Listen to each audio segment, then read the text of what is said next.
Welcome to Church History 2 class. Church History 2. You have done Church History 1. And now you are going to be doing Church History 2. Wow, time has flown. Welcome. Uh, Let us pray. Father in heaven, thank you for today. Ask, Lord, your blood coverage and protection and preservation. Lord, as I do this course, Lord, sharing with participants, I pray your blessings, your leadership, your guidance, your deliverance, your preservation. Bless, protect, preserve, cover, and keep the systems, Lord. And all of us who are here participating, Lord, be with us, I pray. Amen. We are in the Middle Ages, Middle Sunset, our medieval sunset, and modern sunrise. We are still there, 1305 to 1517. 1517 is a very significant date, 1517, but I will not jump the gun. We are right there now. Medieval sunset. Life is, or time, let me say time. Time is dynamic. And don't use the term history incorrectly. Don't say history is dynamic. Don't say history is repeating itself. Don't say history is in the making. Those are poetic expressions. I remember reading one of the books written by Michael Manley, late Prime Minister of Jamaica. And I don't remember if it was Voice at the Workplace or Changing Jamaica. Quite likely it was Changing Jamaica. And he made a point that as a people we have been brutalized by history and beleaguered by circumstances.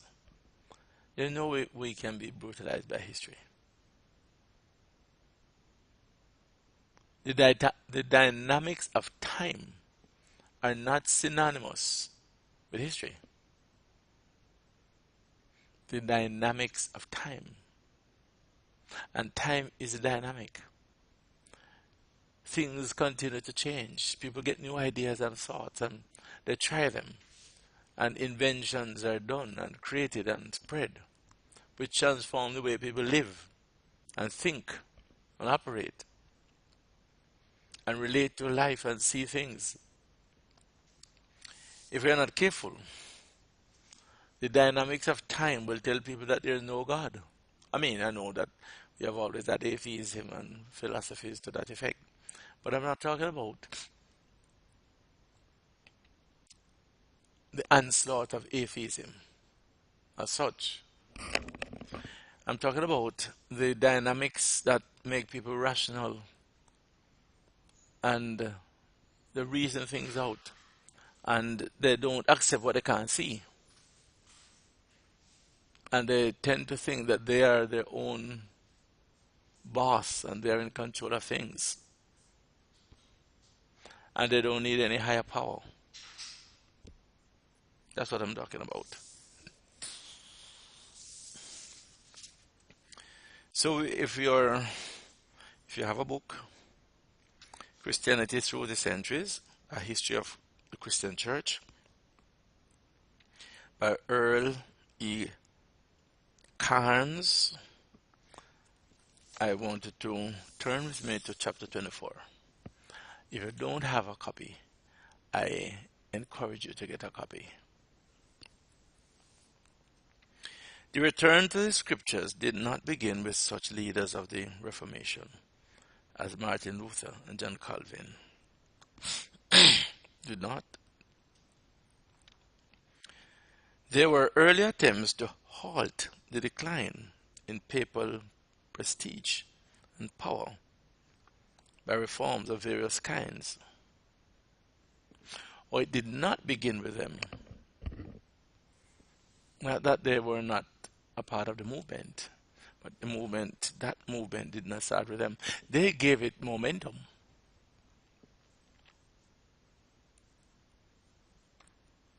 From 1305 to 1517, protest and attempted reform challenged the authority of the Roman Church. The corrupt, extravagant papacy that resided in France instead of in Rome, and the schism that resulted from the attempts to get the Pope to return to Rome, provided the impetus that led mystics, reformers, persons such as Wycliffe, Huss, and Savonarola, the reform councils of the 14th century, that's 13 something, and the biblical humanists to seek ways to bring about a revival within the Roman Catholic Church. Bear in mind that there was one apart from, apart from the church in the East, there was one church in the West, one denomination. You know, the split took place 1054 CE. It split in the church between East and West, and the West became known as Roman Catholic, and the East became known as Eastern Orthodox. Between 1309 and 1439, the Roman Church sank to a new low in the estimation of the laity. The hierarchical organization, with its demand for celibacy and absolute obedience to the Pope, and the feudalization of the Roman Church, led to a decline in clerical morals. Celibacy was opposed both to the natural instincts of man and to the biblical statements in favor of the married state.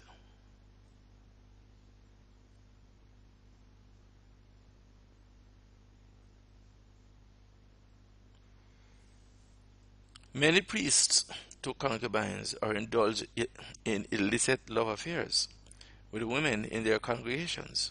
This system caused it.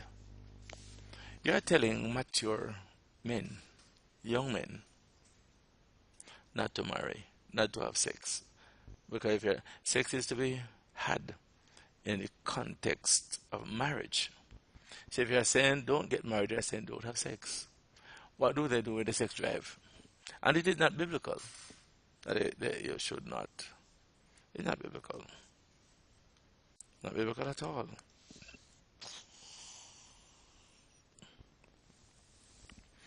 Some had a problem of caring for children that were born to those unions and gave more attention to that problem than they did to their clerical duties.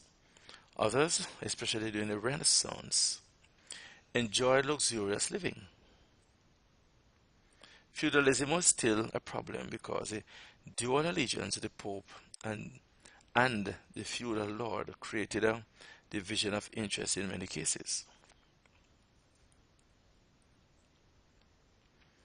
The cleric often gave more attention to his secular responsibilities than he did to his spiritual responsibilities.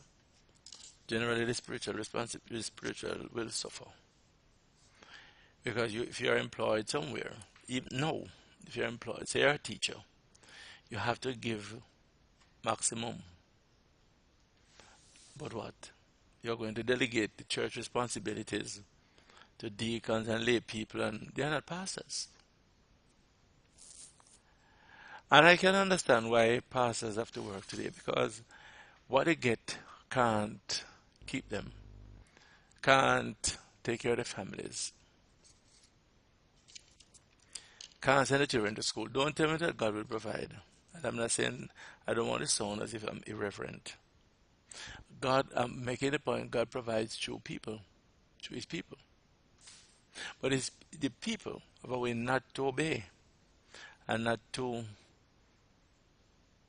bless servant of God. And some who do, some who think that they have the means, and they try to own you and dictate to you, and you cannot correct them when they're wrong or in sin. Boy, it's not an easy thing. There was what was known as the Babylonian captivity, or the Great Schism in the church in the Middle Ages, and we're going to look at that now. The papacy itself lost the respect of the laity of the various areas under its control. The Babylonian captivity, 1309 to 1377, and the Great Schism, 1378 to 1417, which must not be confused with the Schism of 1054. Don't confuse those with 1050, when you had a split in the church, east and west, were the events responsible for the papacy's loss of prestige. The zenith of papal power was reached in the pontificate of Innocent III. Look up these words, But the papacy slid rapidly from the dizzy eminence of power after Boniface VIII was unsuccessful in his attempts to subjugate the rulers of England and France, who were supported by nationalism. Clement V, a Frenchman chosen as pope by the cardinals in 1305, was a weak man of doubtful morality.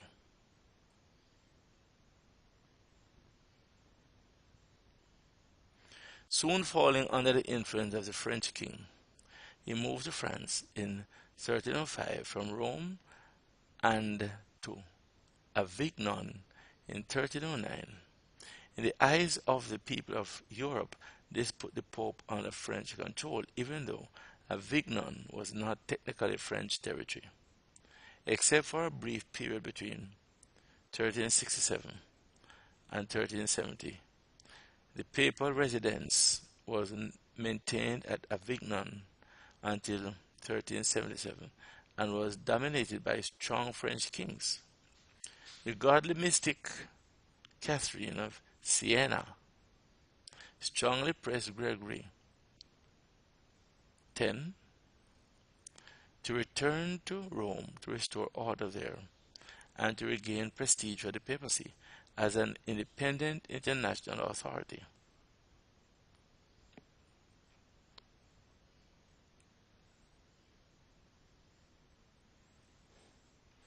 Early in 1377 he returned and ended the Babylonian captivity.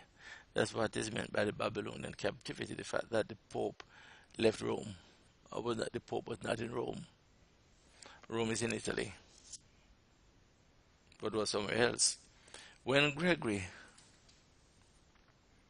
X died in the next year, the cardinals elected a man who became Urban VI.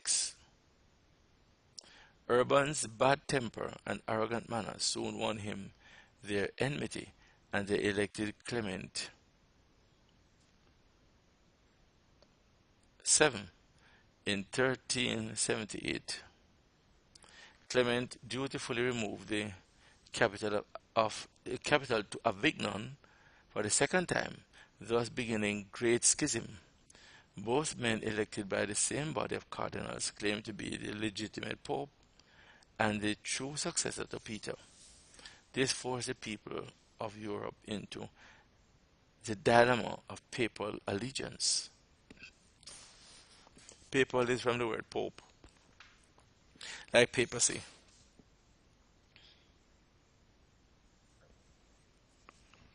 Northern Italy, most of Germany, Scandinavia, and England followed the Roman Pope.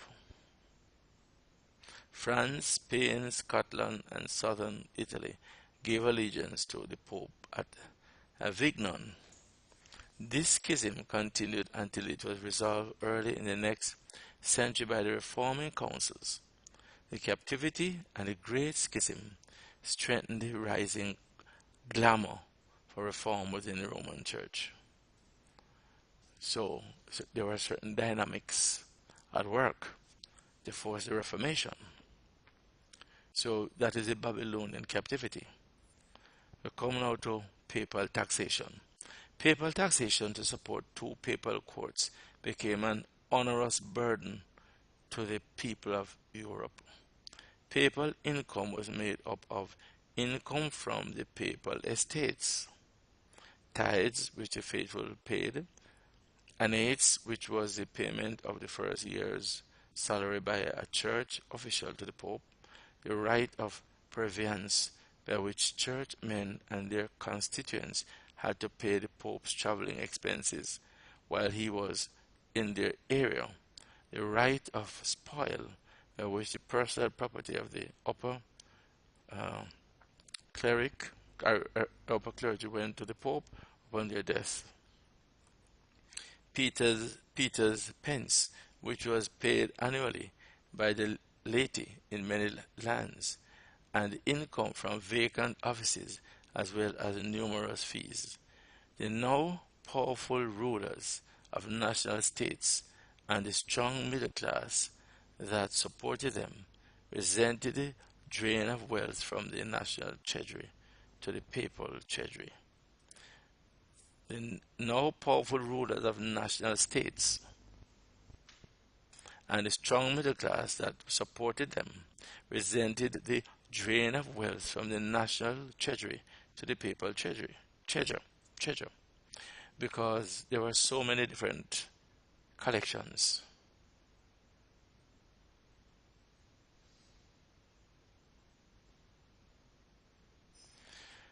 This was especially true of the rulers of England and France during the long period of the captivity in the 14th century. The English hated to pay money that they thought would only go to England's enemy, France, because the Pope's residence was in territory dominated by the French king.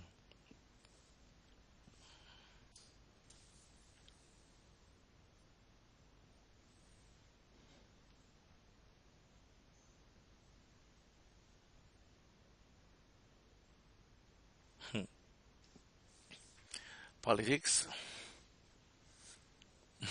cascas in church. A political factor that played an important part in the decline of papal influence in Europe was the rise of national states opposed to the idea of universal sovereignty inherent in the concepts of the Holy Roman Empire and the Roman Catholic Church. I read it again. A political factor that played an important part in the decline of papal influence in Europe was the rise of national states. Yes. Opposed to the idea of universal sovereignty of the Roman Empire and the Roman Catholic Church. They're opposed to that. King and middle class cooperated. The king with his national army gave security so that the middle class could carry on business safely, and the middle class in return gave money so that the king could run the state. The resulting strong centralized national state was strong enough to defy the Pope's dicta and to try to make the church subject to national interests in Bohemia, France, and England. All this created a clamor for internal reform of the papacy. In the 14th and 15th centuries, leaders soon came to the fore. The mystical, biblical, evangelical, and conciliar reformers were the successors of the monastic reformers of the 12th and 13th century. We're going to look at the mystics now. The recurrence of mysticism in eras when the church lapses into formalism testifies to the desire of the human heart to have direct contact with God in the act of worship instead of passively participating in the coldly formal acts of worship performed by the clergyman. Yes, you must go to God yourself. The mystic desire direct contact with God by immediate intuition or contemplation. If the emphasis is on the union of the essence of the mystic with the essence of deity in the experience of ecstasy, which is the crown of mystical experience, then mysticism is philosophical. If the emphasis is on an emotional unction with deity by intuition, then mysticism is psychological. The main objective in either case is immediate apprehension of God in an extra rational way as a mystic waits before him in a passive, receptive mood. Both types were to be found in the mysticism of the 14th century.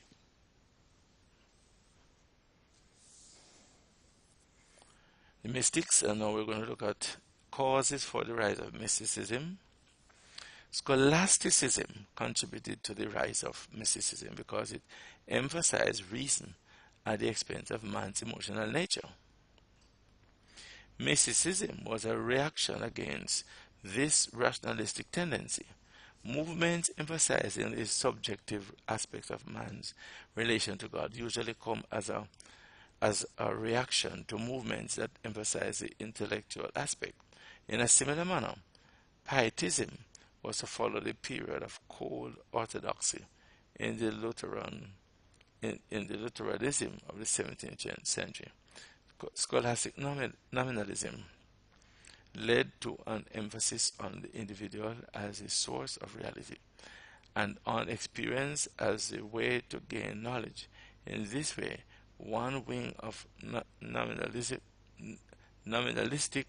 scholastics turned to mysticism as a way to gain knowledge of God, while other nominalists were emphasizing materialism and experiment. The movement was also one of protest and reaction against the troubled times and a corrupt church. Social and political upheaval in the 14th century was a common experience.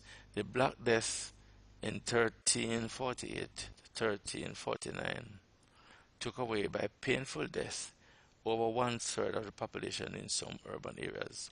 Over one-third in some areas. The Peasants' Revolt of 1381 in England was an evidence of social unrest associated with the ideas of Wycliffe. The Babylonian captivity and the Great Schism made many question their spiritual leadership and desire direct contact with God. These are causes of the rise of mysticism.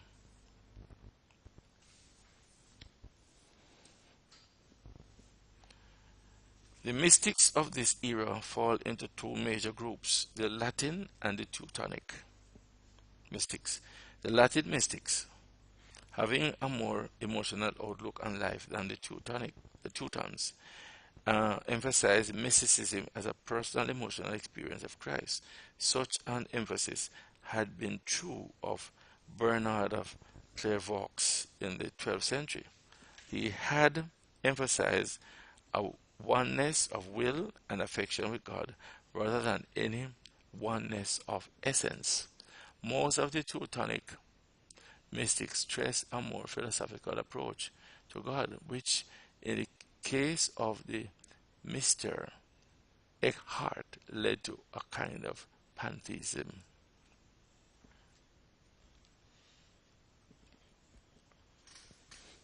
That's the Latin mystics.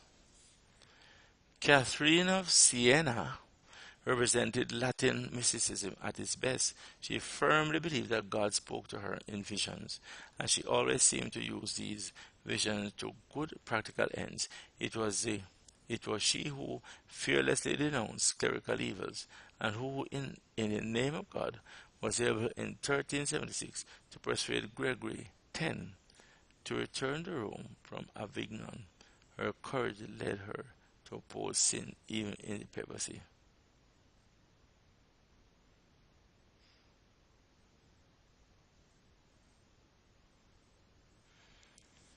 Yes,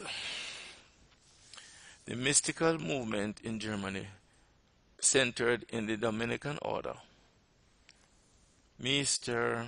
Eckhart was the Dominican, who, and Dominican here is a order of the Roman Catholic Church, one of the orders, order of priests with certain responsibilities and functions. Look it up, read up on it, and give me a paragraph. Give me a reflection of a paragraph on the Dominican order. But the Dominican, who is responsible, created, who is usually credited with the founding of German mysticism. Usually credited, rather, not created, credited. Before going to Cologne to preach, he studied at the University of Paris. Believing that only the divine was real, he taught that the aim of a Christian should be the union of a spirit with God by a fusion of the human essence with the divine essence during an ecstatic experience. He differentiated between the Godhead, which to him signified God in the absolute sense, as the philosophical unity behind the universe, and God who was the personal creator and ruler of the world. Again, he differentiated between the Godhead, which to him signified God in the absolute sense, as the philosophical unity behind the universe, and the God who was the personal creator and ruler of the world. That's nonsense. His aim was soul unity with the Godhead, back of all creation.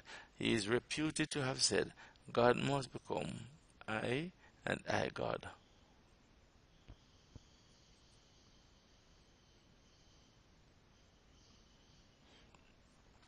Eckhart's beliefs came so close to Neoplatonism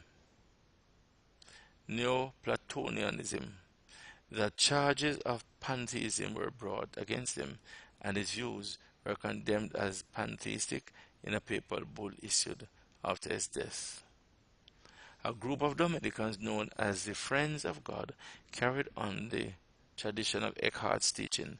John Tauler, more evangelical than his master, emphasized an inward experience of God as being much more vital to the soul's welfare than external ceremonies.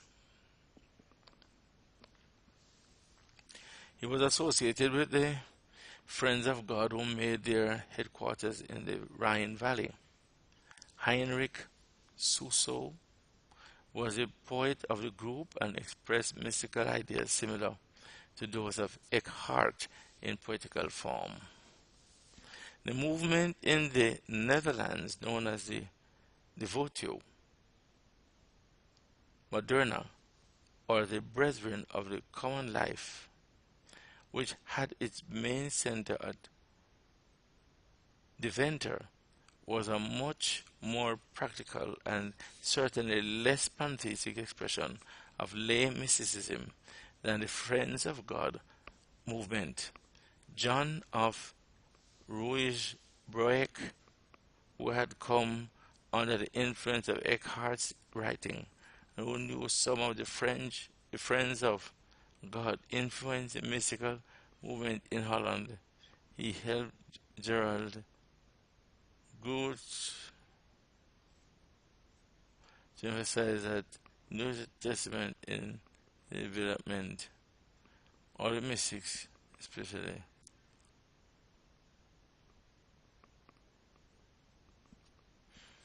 Yes.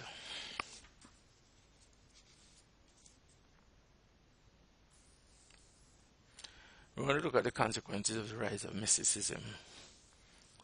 The mystical movement, the classical form of Roman Catholic piety, developed as a reaction against formal and mechanical sacerdotal ritual and dry scholasticism in the church of the day. The movement developed a reaction against the formal dryness of the Roman Catholic dryness. It reflected the perennial tendency towards the subjective aspect of Christianity, which always occurs when too much emphasis is laid on outward acts in Christian worship. In that sense, mysticism may be thought of as anticipating the more personal and approach the more personal approach that was such an outstanding characteristic of the Reformation.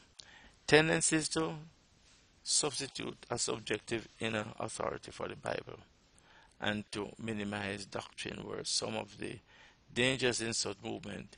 In its excesses, there was danger of its being so pacifistic that its adherents would become introspective and antisocial. We'll pause here. I want you to do your reflection and email me. Do your reflection and email me. And when I say look up a particular term or name or expression, read on it, give me a paragraph, do so please. It is for the broadening of your intellectual horizon. God bless you.